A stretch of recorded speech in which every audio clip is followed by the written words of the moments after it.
Bonjour encore à tout le monde, comment allez-vous? Or, good morning everyone, how are you doing? Well, today is the last day for at least the foreseeable future that I delve into the world of chintz yet again. In the past few weeks I did a chintz jumpsuit in part 1, a quilted chintz jacket in part 2. Of course I'm covered head to toe in chintz because it's not too much, is it?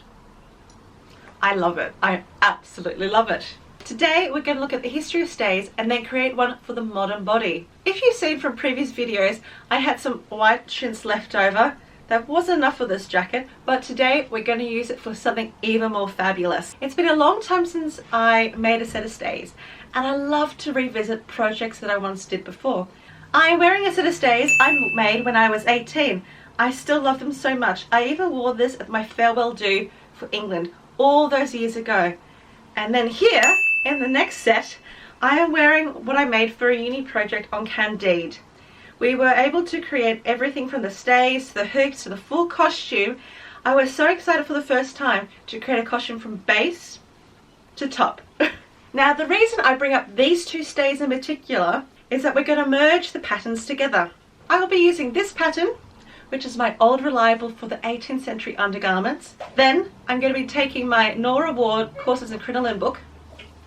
Then we're going to use these patterns to create a new pattern that will be a half-bone stay that has minimal seams. So that brings me to the history of stays.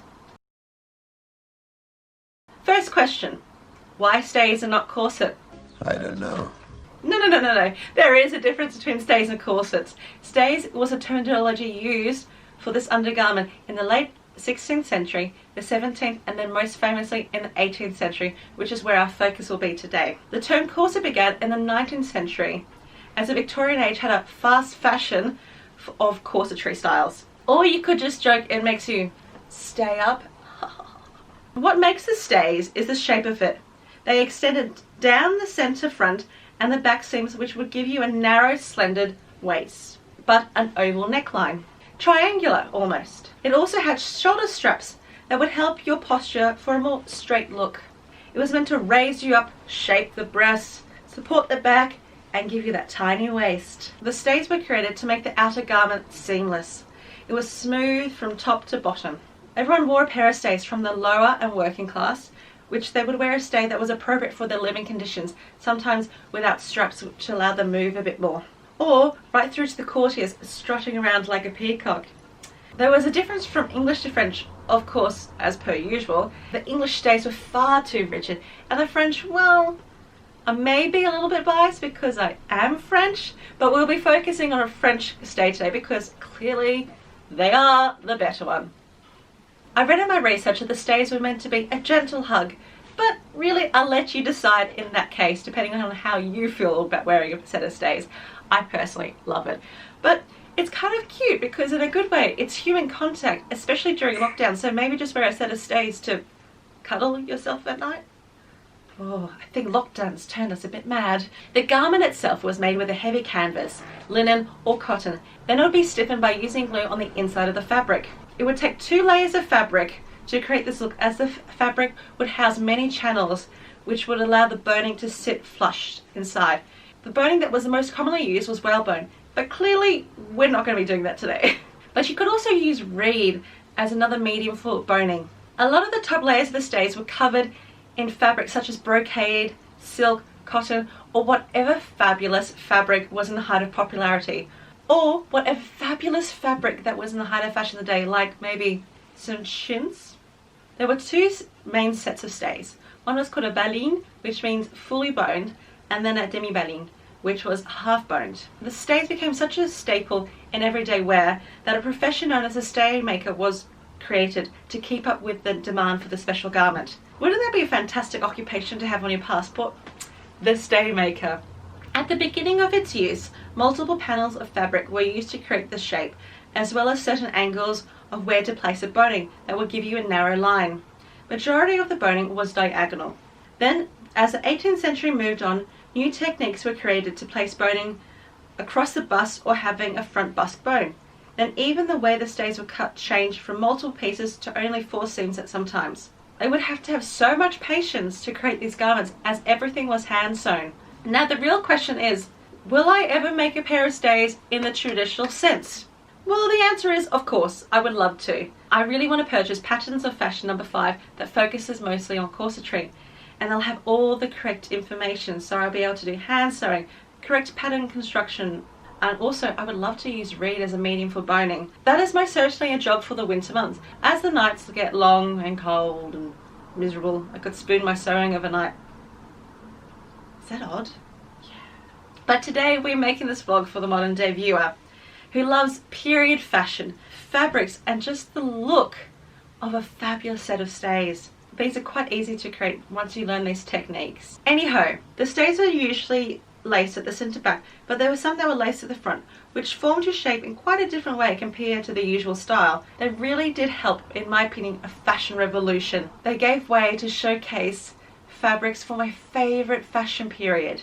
Nothing beats the imagery of a woman strutting down wearing a robe de la Française, and the stomachers. Oh, the stomachers. Can I just do a whole vlog on stomachers? Just bead, jewel, everything. Oh, that'd be delicious. At the end of this fabulous era of Rococo and brocade, the end of the whalebone had come, as the French Revolution cut ties to materials and also clientele as they beheaded half the people. Of course, in the making of this vlog, the word stay was constantly in my head, so I was singing songs like Stay by Rihanna, Stay High by Tote Love. Damn word association. Let's not even start about singing one song for 2 hours straight during one of my final exams at school. Alrighty, now what we will be doing to create this look is a few simple things. 1.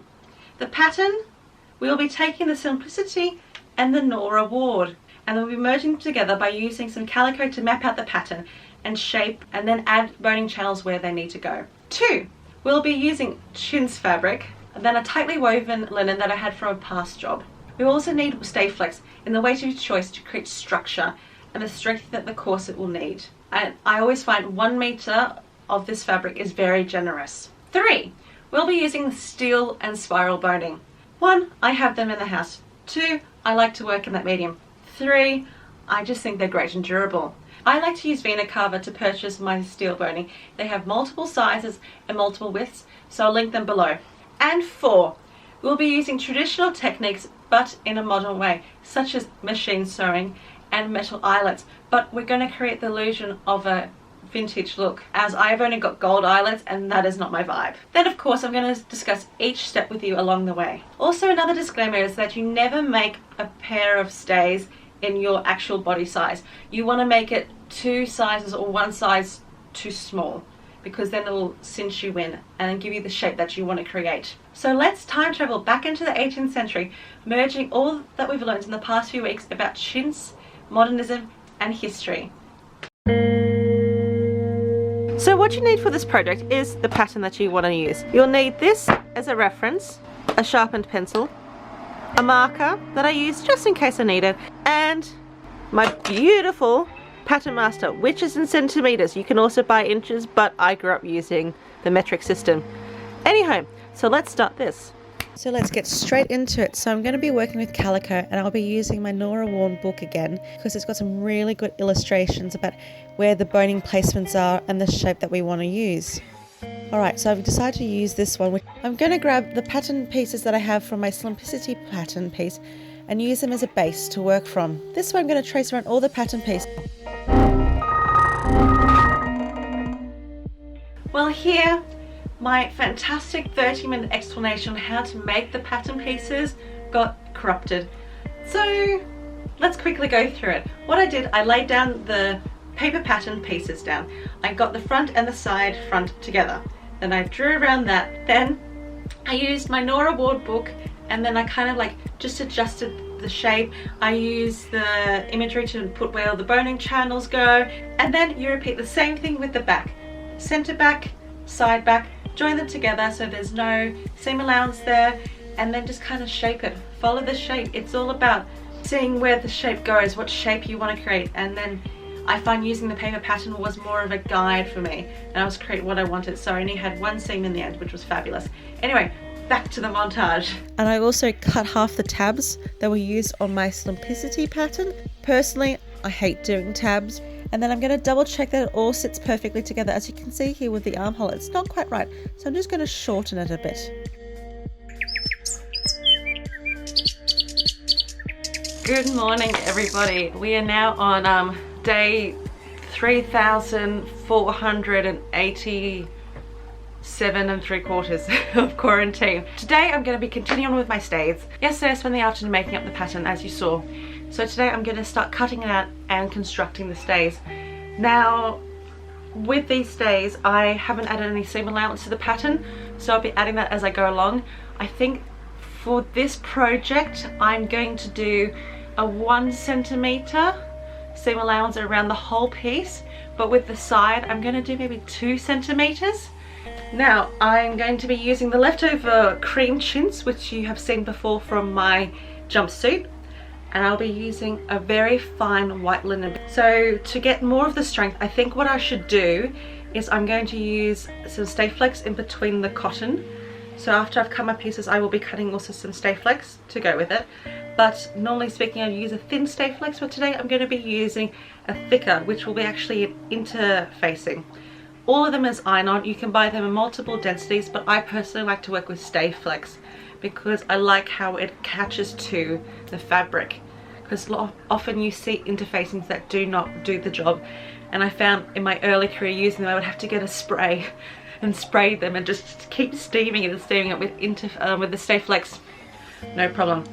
So that's what I'm going to do. This linen I have here is from a costume from many years ago where I made a beautiful blouse to go with a Alsatian costume, which I really must do a vlog for, which I haven't done because I'm waiting for an epic experience.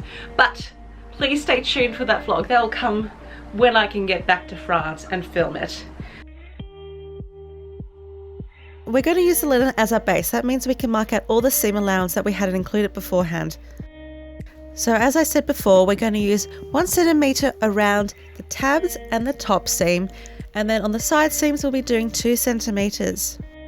Then chop out the lining. Now, I neglected to do the tabs because I thought I would do that when we got to a later point, and also I just can't stand cutting out tabs.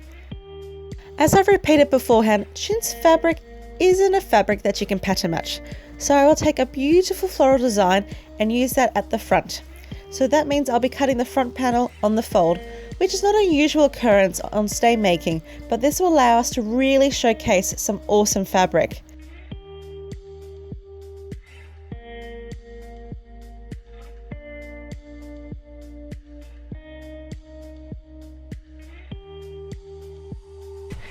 So let's have a little chat while I'm prepping this fabric.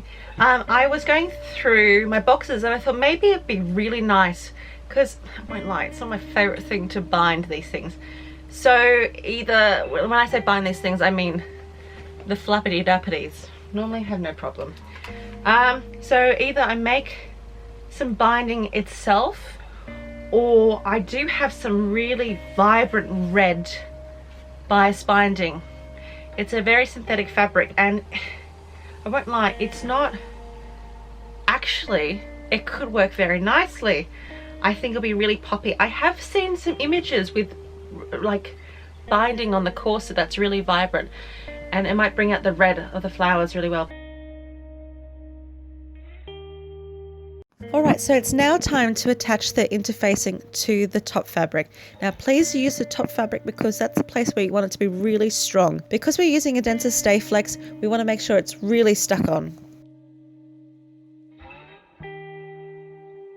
I'll be transferring the boning channels onto the white linen here. I have all my markings on my original calico pattern, and then I'm just making little notches in the fabric so I can add those on. All the boning channels I've created are about 1 centimeter. I'll be using 7mm boning so it sits very, very nicely inside each boning channel. So using your pattern master, you're going to match up all the notches you've just made so you create straight lines, and also don't forget to get all those angle lines. So do spend your time making sure you get everything exact. I have to say it's quite therapeutic watching this back because all the lines look very, very crisp and straight. So we want to connect the side seams together on the top fabric and on the linen.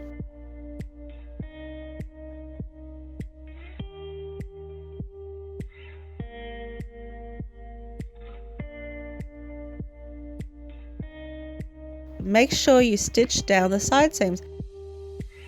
Pressing the seams is very important because you want to ensure that you have a very crisp line and that the fabric will sit flat so you don't have fabric buckling. Funny enough, joining the fabric is one of my favorite parts of making a pair of stays. I like the skill and the concentration used to match everything up. I find working from the center front seams as a starting point and then work outwards from there, matching the edges and the seams all together to fit perfectly, and then make sure you pin all the way around it so it sits perfectly secure. Now we come to sewing all the fabric together. You're going to be working from the back of the garment because you've made all those boning channel lines on the linen, and of course make sure you use a heat pen because heat pens are fabulous because as soon as you put the iron on it, all the markings will go away. So I always like to start from the center front and work one way and then the other way, which will ensure the fabric sits flush. Just a heads up, this is a very time consuming part of the process, but this process will be worth it because you will have beautiful straight lines for your boning to sit perfectly encased. A little trick I like to do is I like to stitch all the tabs down. That way you have an understanding where the stay finishes, and then that will help you at a later stage when it comes to bias binding. This is where I can finally cut the tabs. So what I'm going to do with my bias binding, I'm going to stitch down about 5 mil. So it's a very, very tiny seam because we will cut all that away. I will be machine stitching from the linen side because we have those markings that we'd stitched down where the tabs are. So that's our guide, so we know exactly where the pattern needs to sit. Now make sure you trim all that excess fabric, making a very tiny seam. I like to use 5 or 4 mil because I want it to sit so flush, and I don't really like over showing the bias binding personally. It's just a little cheek of a tease with colour. Then we will flip over it once we've ironed it and pin it all down to the back of the garment. You can either top stitch from the outside or hand stitch. Personally, I'll be hand stitching mine down. Now it's time to play Tetris. We have a couple of pieces of boning in multiple sizes. We'll be using spiral boning for the side seams that will give it more flexibility for our body as we're not acclimatized to wearing this sort of garment.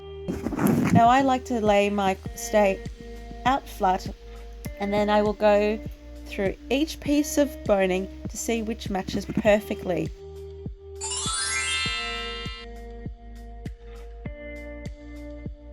The way I like to cut the boning, I mark where it touches the fabric and then I pull it out, mark 1.5 centimeters down and cut it with some steel clippers.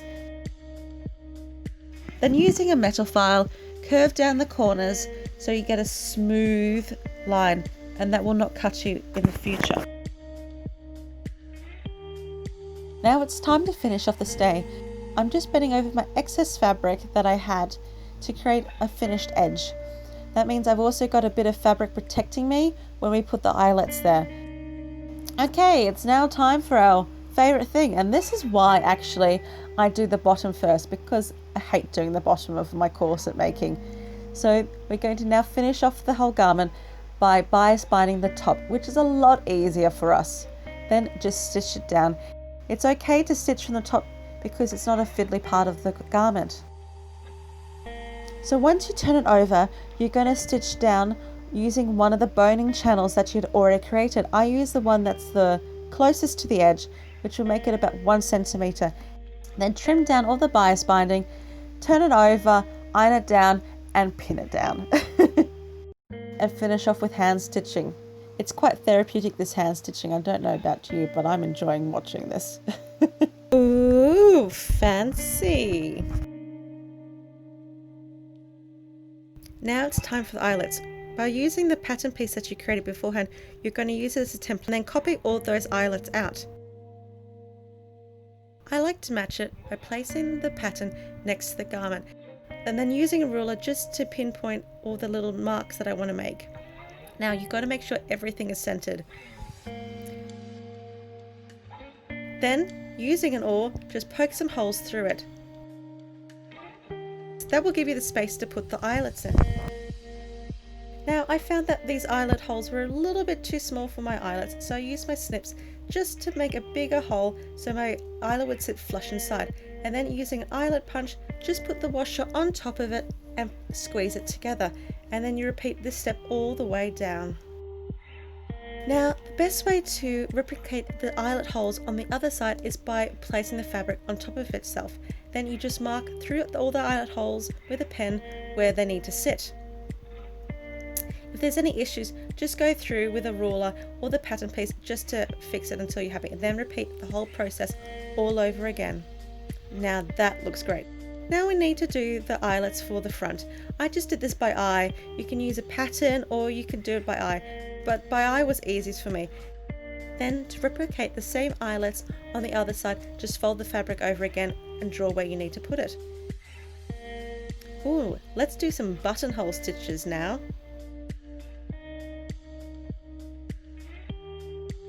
Apparently I didn't film how to do a buttonhole stitch, which is so silly. So I'm going to show you briefly using this ribbon. The way to do a buttonhole stitch, let's pretend this is touch the eyelet. Here's the eyelet. Hello. So we're going to get the end of the thread. We're going to stitch into it. Coming up, yes. And then you're going to put it through the back end of the string, and then you do it like that. And it's a wee little knot on itself. The needle goes through the back of the hole, you get the thread, and you just voila, and then you repeat around the whole thing. I hope that makes sense, and it's on a larger scale.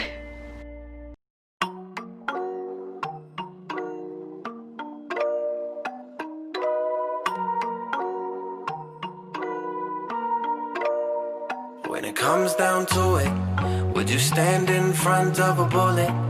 When you hear it go bang, bang. When you hear it go bang, bang. So this corset ended up being a half boned but fully boned. I personally love having the front piece completely boned. I feel like the garment sits more flush. I feel straighter. It just makes me feel much better personally. And then all the sides are half boned. And then as I said, I have spiral boning here so we can move a bit more. Enjoyed learning about the history of stays as well as creating a stay that is suitable for the modern body. It turned out so well. I'm very, very pleased on this. It is by far some of the best stays that I own.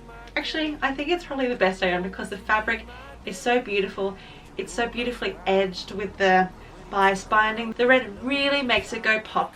So if you enjoyed this and you feel inspired to make your own stay, like this video because it really supports my channel, and also subscribe of course, and why not follow me on Instagram so you see what other sewing projects or inventions I have to come.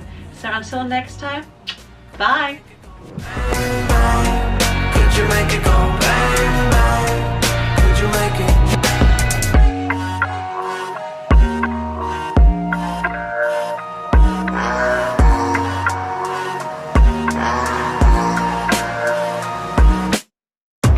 If you're not afraid of the darkness